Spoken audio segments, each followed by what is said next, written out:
Hello, my name is Eddie Nestor and I am Judith Neptial. I am the founder of From Me to You, The Art of Survival, and we are an organisation that promotes equality within the Black community in relation to healthcare.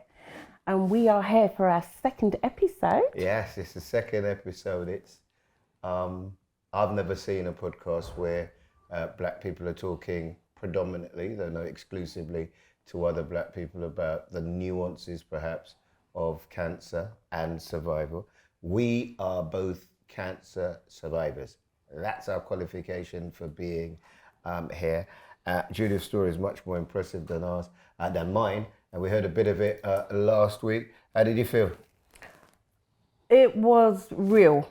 That's all I can say.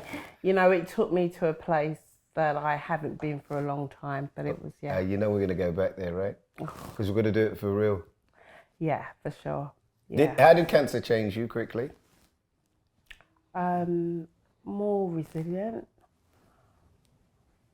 And I think the good thing, what is definitely a good thing, and people don't always associate good things with cancer, is that I appreciate everything so much more now. You know, even getting out of bed, that's a privilege. You know, it's a privilege. Being able to iron, which I didn't think so before. You can't iron?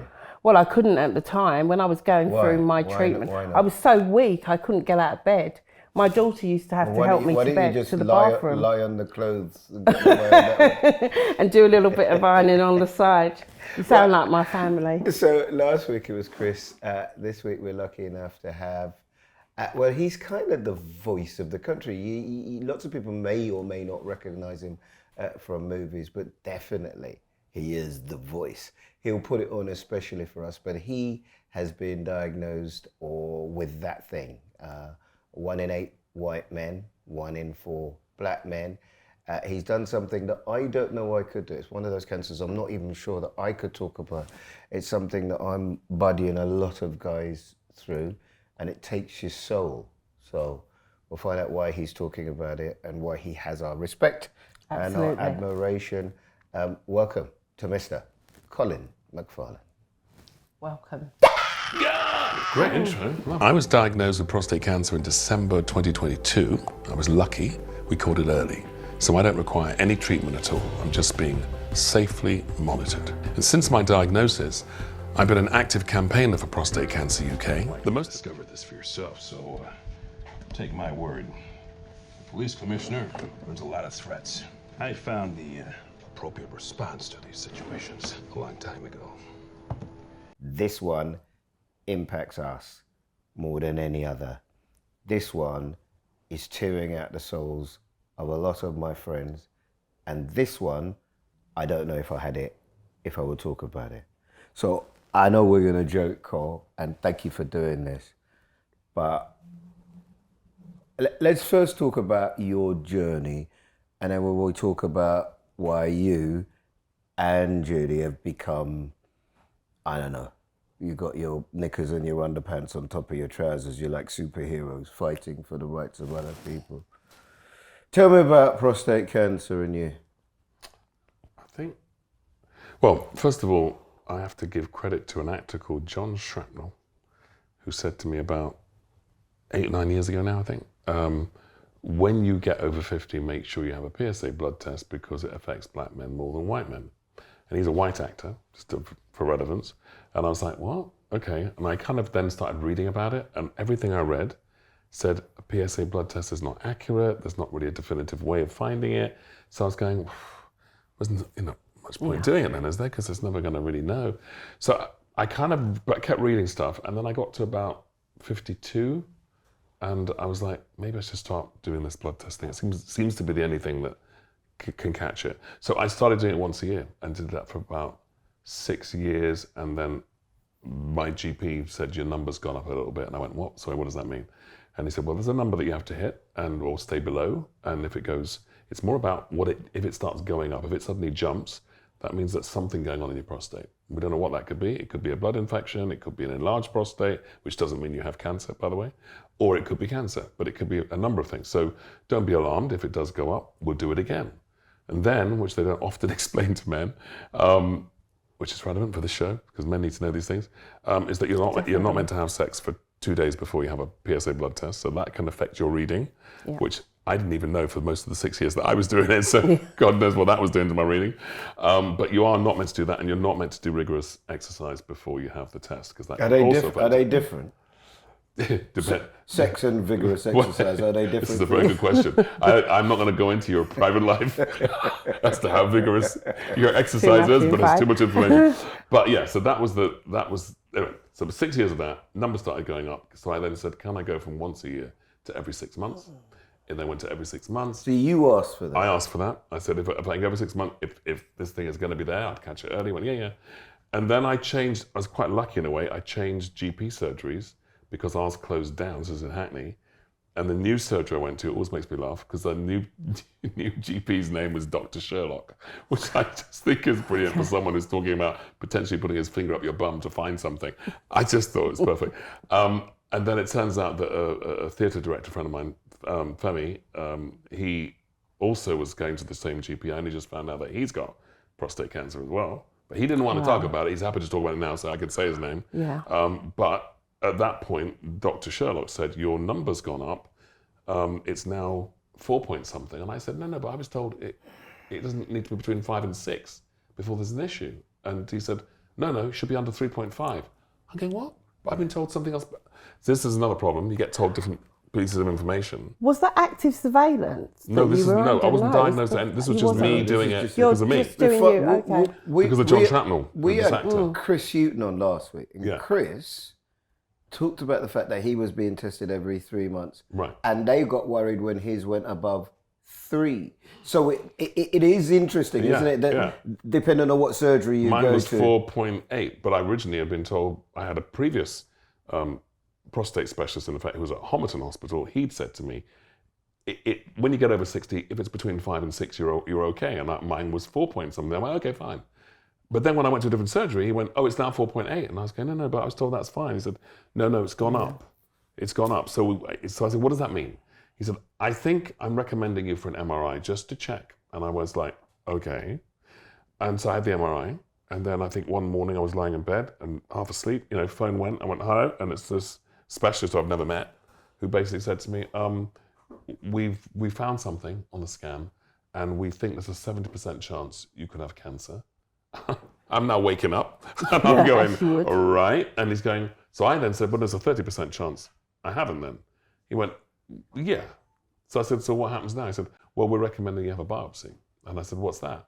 He said, oh, don't worry, it's not onerous. You'll be in and out in one afternoon. Local anaesthetic. Yeah, it's really important, a couple of things, that where we can, we don't slip into technology, terminology that people don't understand. I mean, basically, biopsies when they cut off a bit. Correct.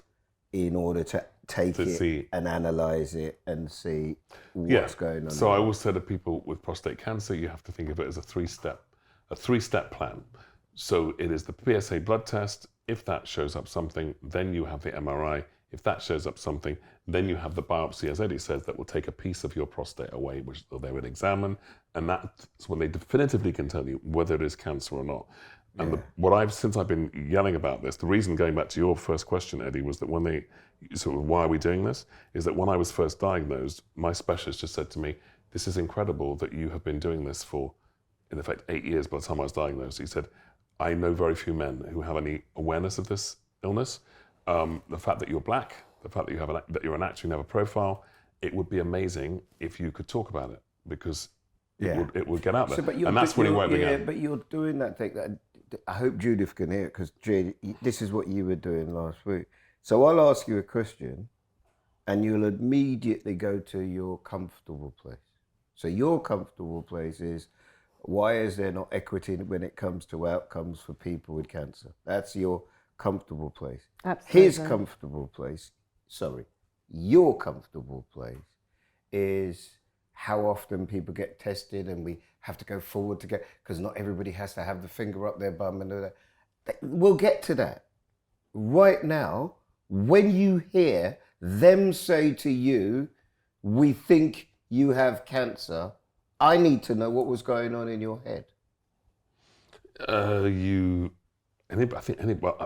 I don't want to hear about anybody. I can tell you. No, I want to hear about. You see what you're doing? Yeah, no. I need to hear about you. No, the only reason I'm hesitating is because the person I'm about to tell you about, Don't mention the name. Then. I won't mention the name. I want to know about you. I don't want to hear it. You're going to make me sound like some mad person. No, the reason I'm being slightly careful is because this person won't say that. But somebody in my family had cancer before me, so therefore I'd kind of been through this for somebody else that was very close to me. So therefore I'd gone through the whole rabbit in the headlights. Someone's mentioned that word, and I never forget when that happened. The next morning, I broke down in tears. But actually, by breaking down in tears, it kind of went, okay, it's out. I've dealt with it. Now I've got to face this thing for this other person. And that helped me, I think, when this happened to me. Because at the beginning of this, we talked about cultural nuances. Crying is not something I do. It's not something I'm particularly familiar with. I probably need to. And I probably have some kind of, I don't know, emotional kind of constipation.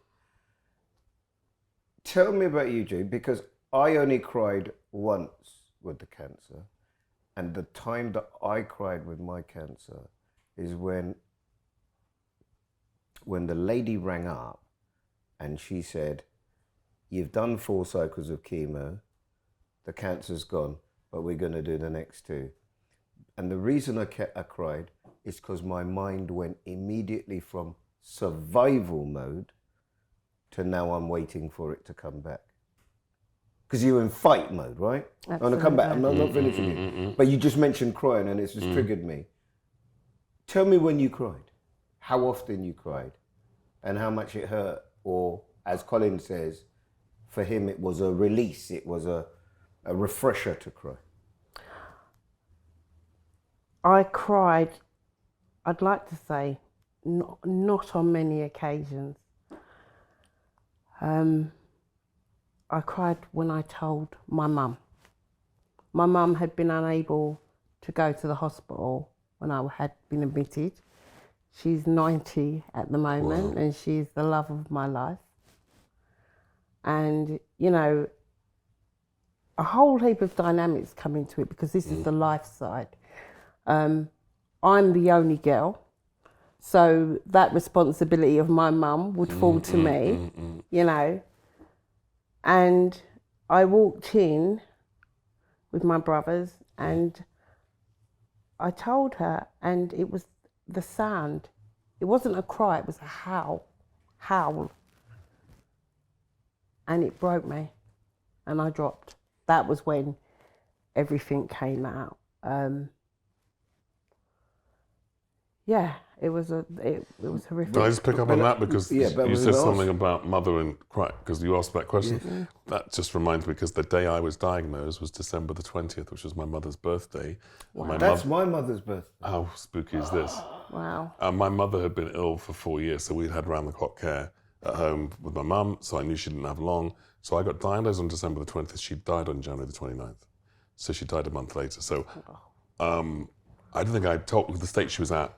She was there, but she wouldn't have. But my point is, in terms of the emotion of it happening, I was in the midst of grieving for my mother while she was still alive. Yeah, absolutely. So I already had that going on anyway. And then it's like, oh my God, you're telling me this on my mum's birthday, and I know she's not going to be here much longer. So there was a whole load of things going on in my head at that point. Absolutely. My mum, I remember my mum said to me in the midst of that, she howled and she looked at me and she said, oh no, not you, Judy. And then she said, what will become? My mum's pretty old. What will become of me? And that ripped me apart, you know. Because to her, in our lifetime, cancer was a death sentence, wasn't it? Yeah, absolutely. And part of us doing it, it's not, because we're all three here. And I think lots of people instinctively believe, I certainly did, when they said it, I thought, well, am I going to die? Which is why I must say, if we take anything from this episode, is if you are going to get information after going through a procedure, don't go on your own. Absolutely. Because you don't hear You don't hear anything, do you? anything, You need the other person to advocate for you. Yeah. So. I did go on my own, so I know what you mean. And it was, Well, this is you know, nonsense. So did So I, we're actually. hearing this. We Yeah. heard this last week from Judith. No, you wouldn't do that again. Though you'd make sure you go and get someone off the street, wouldn't you? Yeah, or if you've got a relationship with them, let them put your phone on and let them, if they let you record it, but not every doctor will let you record it. But if they let you record it, great, you can hear it back later. So my wife came with me, and then the next appointment, the Macmillan nurse, and I know we're going to do that Right. later in the series, but my world fell apart. My Macmillan nurse was pregnant, and so she went halfway through my treatment, and I hadn't realised see. how How much much you I needed her. relied on her for the kind of emotional support. So you get the diagnosis. It's a difficult and challenging time anyway. Yeah. But you don't know that you've got it. It's 70% chance. What do you do then? Well, 7% after the MRI, then you have the biopsy. Then you have to wait 2 weeks. Then in my case, I had a meeting with a consultant, but then both my brothers have been diagnosed. It's a whole other story, but they didn't know about blood tests. I had to tell my brothers to get a blood test, and they've both subsequently been diagnosed in the last so I was diagnosed December 2022. My middle brother was diagnosed 9 months before me, had never had a PSA blood test before until I told him to go get one, and got diagnosed as a result of that. And then my elder brother, he'd also not had a PSA blood test. He had one. They said it was okay. And I said to him, nah, you got two brothers with this. I would personally have an MRI, but he didn't listen to me. Well, again, And then just got if diagnosed. you have particular cancers Yeah. in your family, you are more More likely, not yes. definitely, Yeah. but there's a greater chance. The risk Yeah. doubles. Yeah. So I told my elder brother, you should probably have an MRI. He didn't. And then literally about 2 months ago, he's had another PSA. It went through the roof, and he's now also got. So that's three. I have two brothers. That's all three brothers in one family have prostate cancer. Do they blame you? No, They no, blame you no, because they're very had they grateful. Had they not got the test, they would still would have been One of swinging, them, wouldn't they? no, one of them has to have an op, so he's very grateful because he's going, I might not be here. So, How dark is you know. that? I mean, the darkness carries you through. I don't know. Oh, yeah, The dark. When you have conversation, have you three of you sat in a room and talked about it yet? no, because we're in different places. And my middle brother, I just spoke to him last week about it, and he's going, yeah, I'm a bit stereotypical. I'm not good with this. I'm not good at talking. My wife knows more about it than me. And I'm going, you need to take ownership Well, of this. look, we'll get to that. Yeah. We'll get to that. But because that's a campaigning bit, and I Yeah, know that's the yeah, bit you yeah, want to yeah, do, and yeah. that's the bit Jude does, and that's the bit that we want because we want people to feel as though if something happens to them or something happens to somebody in their family, there's somewhere to go, right? We want that. But I also want for you to, in this safe space, Yes. be able to tell your story.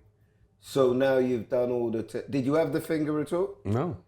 Were you... I asked him to do it. I didn't want him to do it. And that's the whole thing. I said to You did what? I was told, we were talking about the talking about, holistic. Colin? Okay. Yeah, absolutely. What do you mean you asked Let them me to explain. do it? We were talking about the holistic treatment with cancer. So I was seeing a medical herbalist who does the whole holistic thing. And he says, before I was diagnosed, and he said, brilliant that you're having PSA blood tests every year, but you should really also have the digital rectal examination. And I said, I don't really need to. Do I need to? I've been doing this for 6-7 years at this point. And he went, yeah, but that's a follow-up. You should probably still do that too. And I went, okay, all right. So I rang this new GP and I had no relationship with, and said, look, I know it's a bit weird, but you know, the old finger at the bum, mate, I don't really want to do it. And I'm sure you don't want to do it, but I've been advised I should have it done. And he kept putting it off and kept saying, well, when you come in for your results, for your blood test, Anyway, we never got to it because in the end, the next phone call was, you need an MRI. And so we bypassed it. So I then spoke to a nurse clinician when I had the biopsy who was doing, you know, while you're there with your legs in the air, very surreal experience. And as she's taken the samples, I'm going, by the way, I never had the finger up the bum. As she's down here, I'm going, hello? Is that I never had the finger up the bum. What's that about? And she went, oh, you don't need that. I mean, it can be useful if, you know, but no, you're here without having had that. That's while you're down there story, isn't it? Yeah. I mean, she really was. We had to joke about it because it was so painful. When I had mine done, I remember she must have been a qualified doctor, right? But to me, she was a child. She felt like she was 19 or something. And you know, there's a story about when the couples start looking younger and all of that, right? And she said, would you like me to go and get anyone else to be in the room as well? And I looked at her and I went, But why she did the biopsy, or? this is the rectal Tool exam. Oh, that examination, moment. Okay. yeah. She said, are you all right? And I looked at her and went, are you all right? And I'm the kind of guy, I don't know about you, I try to make jokes in there to make it easier. But I think I scare them when I make a joke. How deep are you going? Oh what my exactly God. are you looking for? Is that, it's wrong. Yeah, it's wrong. That's Do you very, know what strikes very me wrong. though?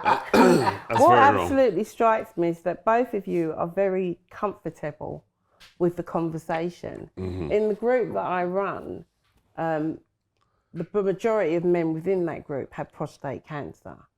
And it's absolutely crazy. They were so uncomfortable initially, you know, and I think that's what's so incredibly amazing and important is that you're so, you know, you're talking about it. It's something that we have to do.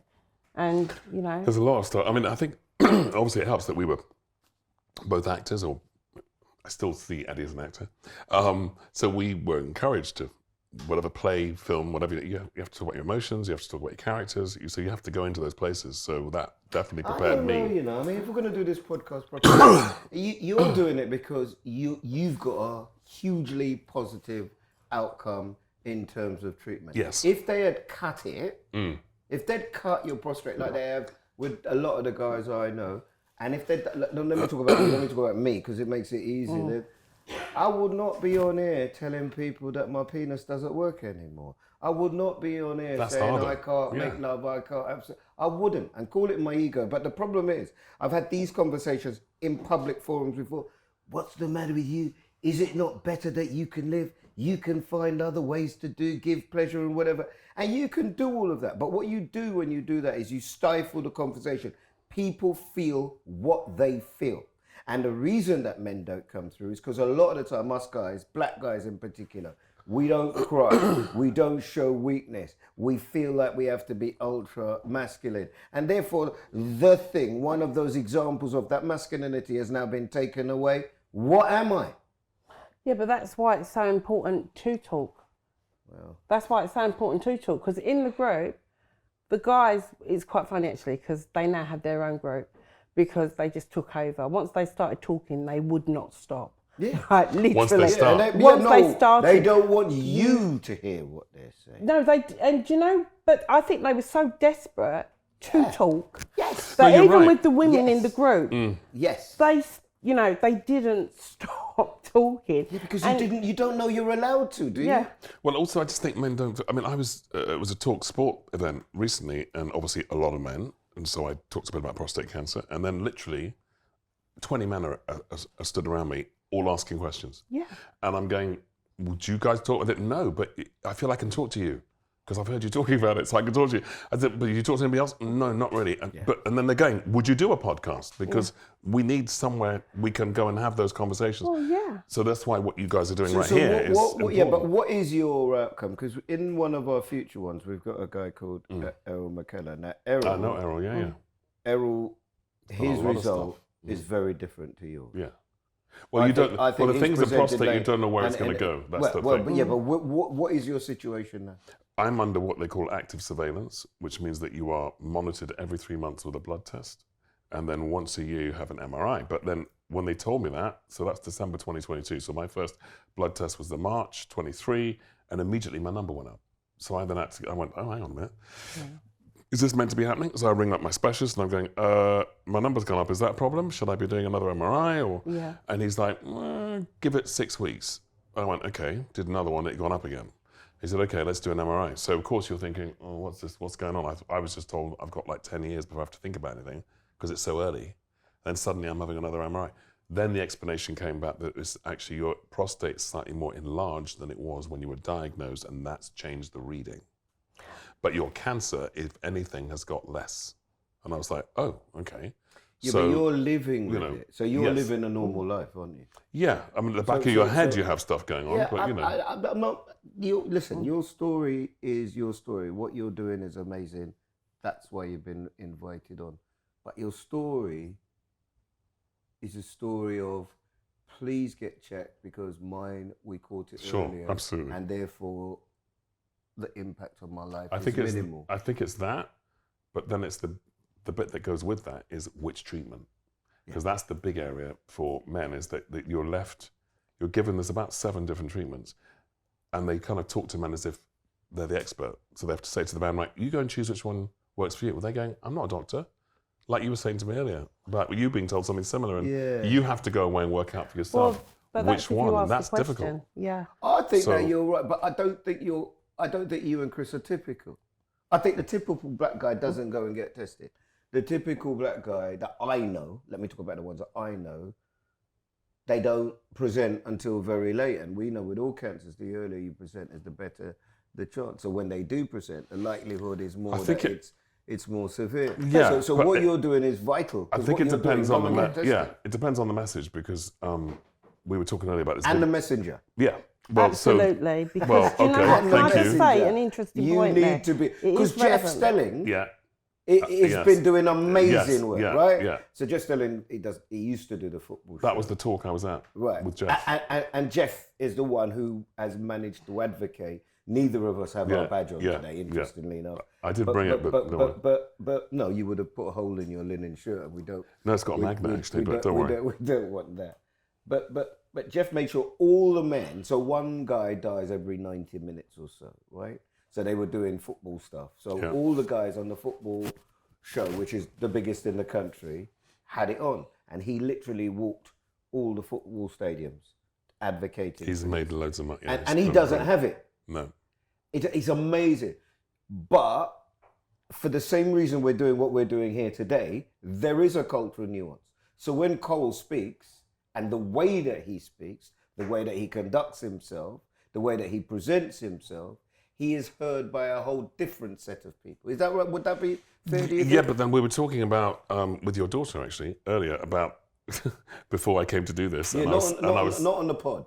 So we have to be really clear. You weren't on the pod. It wasn't on the pod, no. It was about, before I came on to do this today, I said, have you seen the video that I recorded for one person, which actually I practice Buddhism, so my philosophy is you save one life, you save the entire world. It's about your attitude to that one life. That's right. So when this actress said to me at a show, I was saying, could you give a message to my brother? He will not have a PSA blood test like most black men. What can I tell him? And I said, give me a phone. So I then spoken to her phone for about 4 minutes. She gave it to her brother. He passed it to his friend. This thing went everywhere. I've just found it. You just found it? I'll show it to you in case you haven't seen it. But the crazy thing is, I didn't do it for it. I did it for one person. But the reason that I think it's cut through is because I was just truthful. And then when you work for the charity, is that although Prostate Cancer UK are brilliant, they have to be quite conservative in their messaging because they think they don't want to alarm people. My point is, there's such massive lack of awareness about prostate cancer. Yeah. Whatever messaging you can use to cut through, use it. So often, I'll say it on this, but they often tell me off for this, and I said it on the video, is that I often say to men, if you have prostate cancer and you have a daughter, she's at increased risk of breast and ovarian cancer. Now you say that, every woman in the room goes, whoa, every man goes, whoa, and then you go, I can nuance that. If you want the actual definition, it's 1 in 12 men inherit prostate cancer. If they've inherited it and have a daughter, she's at increased risk of breast and ovarian cancer. That's the full quote. But if I want to get their attention, I'm going to leave out the nuance and just go, if you've got prostate cancer, you have a daughter, she could be increased risk. Every man I've said that to, without fail, has gone and had a PSA blood test. Every single man. Now, what does that tell you? They care more about their family than they care about themselves. They care more about their children. So if that's a way to get to them, then do that messaging. And I said this to Prostate Cancer UK, and they went, no, but people ring up and they're a bit worried and concerned. I went, listen, that's not my concern. My concern is to save lives. 10,000 men a year are dying, they get this right. 10,000 men a year are diagnosed too late for a cure. Now, when all they need to have done is have a PSA blood test once a year and have options, I just think 10,000? Absolutely. That should be 0, right? So that's my point. And I said, therefore, whatever messaging I have to do to cut through, if that one cuts through, I'm using it. So I'll do that in every talk I give, and every single time men with daughters go and get tested. I think another thing as well is that, going back to what you said, Eddie, it really is important as to the messenger, because my brother, I talk about it all the time. Right. And he hadn't been for a PSA. And he had the conversation with my daughter the other day, and he'd seen your video. Ah. And he said, yeah, I saw Colin McFarlane's video. I went to go and get tested. So to me, that's impactful, you know, because I'm his sister. But that wasn't enough. It wasn't enough. Whereas as a male, he identified with that, you know? Yeah. I think it's hugely important. Now, a big part of it is the cancer experience, but also a big part of what we're doing is about the art of survival. How much does the messaging, the walking, the talking, because it's almost validating you now. That is clearly, in the end, Colin, I don't know if you realise it, going to be a big part of your legacy. How much of that is to do with you getting through a difficult situation? What talking about it? Yeah, I guess it's part of it. I mean, I've always been that kind of altruistic, I guess. So I always want to help people. So if you have, my simple thing was, I know quite a lot about this illness, and I know that 90% of men over the age of 45, when I'm in a room, know nothing about prostate cancer. Most of them call it prostrate. That's the first thing that you nearly always get. Right? We also say arcs. It doesn't mean that we don't don't know what the word means. Listen, I had a young kid who one day said to me, can women get prostate cancer? And I went, mate, do you know what your prostate does? And he's like, no, okay, that's where your sperm is. Oh, right. My point is the ignorance around it is massive. So you've got to start somewhere. So I have to often, like I did in that video, explain, you know, it's this size, and if it goes outside your prostate, that's a problem. If it's inside your prostate, it's not a problem. So I think if you explain it clearly and you hit men where it hurts, which is frankly, as I said on that video, if you're a red-blooded male, you'd probably like to keep your erection. You have their attention. And when then they're like, okay, what are you saying to me? I'm saying to you, if you want to keep that erection, get tested, because you're likely to lose that. And you're right, you have to jump in there. When I'm arguing with them, they go, well, I've got my erection now. I'll come and see you when it's not working anymore. Yeah. And there you go. It doesn't really doesn't work like that. It doesn't. So in terms of surviving, because that is what we're calling it, you know, from me to you, the art of survival. People who are living with it, people who have gone through it, people who are advocating for other people. Pretend that we're the woman who came up to you and asked you to give a message to her husband, to her brother. What is it that for episode 2 you'd like people to take away from this podcast? If I said to you, the art of survival is your message, Colin McFarlane is, what would you say? The art of survival is, I think the message would be that men have to get a PSA blood test every year. Do not take no for an answer from your doctor, because most GPs, sadly, don't know much about prostate cancer, and they are about 10 years out of date, so they don't realize that MRIs have got better. So you have to just think of it as a 3-step approach. It's got to be the PSA blood test. If those numbers go up, you have an MRI, which is very accurate. And if that, there'll be certain shading on that MRI. If that then says they've got to do a biopsy, you have that. So it's a 3-step approach. But I'm scared. If you're scared, I'm scared. I would say you'll be. I'm not going to be able to use my penis. I'll say you'll be. I'm scared I'm not going to be able to have sex. I'm scared that That's normal. That's normal. But you're going to be more scared if you do nothing, because unfortunately, when it leaves the prostate, it goes into your lymph nodes, which means, as you know, because you had cancer that affected your lymph, it goes all around your body, or it goes into your bones, which is also a nightmare. And then you're in excruciating pain. So would you rather wait for the excruciating pain, or would you rather go with the no pain? Let's have a PSA blood test every year, be ahead of the game, catch it early, and then, as I said on my video, if men want to keep their erection, then you want to have the best treatment options. And right now, the 2 main options they give you are removing it or radiotherapy, neither of which is great in terms of the post-op treatment. So if you catch it earlier, you have a chance of less invasive treatments, which means you've got less likelihood of having any problems with your erection, and you have less likelihood of being incontinent. And having spoken to men at different stages of all of this, if you are incontinent, that seems to be almost worse than the erection. because you've got to wear nappies and you've got to do it 4 or 5 times a day, and people don't know because no one talks about it. No one talks So, about that. Man, 4 years in, he's still wearing the that's pad, why I think the this pad. is so important, because we've got to start these conversations, because men have to talk about it. I've heard men telling me they put their nappies in their briefcases at meetings because they don't know where to put it. And so you've got to get the conversation out there. We've got to treat it like a sanitary towel. Yeah. So there is a campaign called Bins for Men where they're getting it into men's toilets, which is happening. And I just did a Radio 4 series about prostate cancer, and the guy hosting it, John Holmes, I think his name is, he's just had the op. And he said he was in a men's toilet, and these men started joking, going, oh, it's got bloody PC gone mad, and it looked like got bloody sanitary things in bloody men's toilets. What's going on? And then he turns around and goes, mate, I've just had a prostate cancer operation and I need those bins. Yeah. And of course they shut up. But if you're not having that conversation out there in the public, so that's why I go on about it, is because I know it makes a difference. And I would say pretty much every week somebody contacts me to go, I heard you on something, or I saw you in something, and thank you, because I've had a test. Unfortunately, it's led to this, but at least I'm now being treated. I've caught it early, thanks to you, blah, blah, blah. You go, great.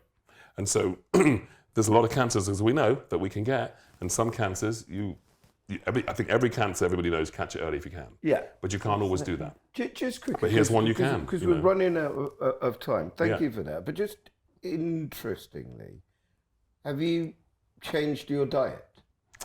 We were just talking about this. I did initially, I have a few things wrong with me. So it's not just cancer, I have a reflux issue and I have a kidney issue. And each issue has different dietary recommendations, and a lot of them contradict. So we were just talking about, how do you have something that holistically treats all of your body? Well, all of them tell you to leave meat alone, probably. There's no condition that you've got there, reflux or anything, that says eat more red meat. Eat less, no, exactly. Eat less. So that's I mean, definitely, I think that, I think a Mediterranean diet seems to be the thing that seems to go with most. Exploring, but, certainly, a lot of the cancers that affect people like us are what they call lifestyle cancers.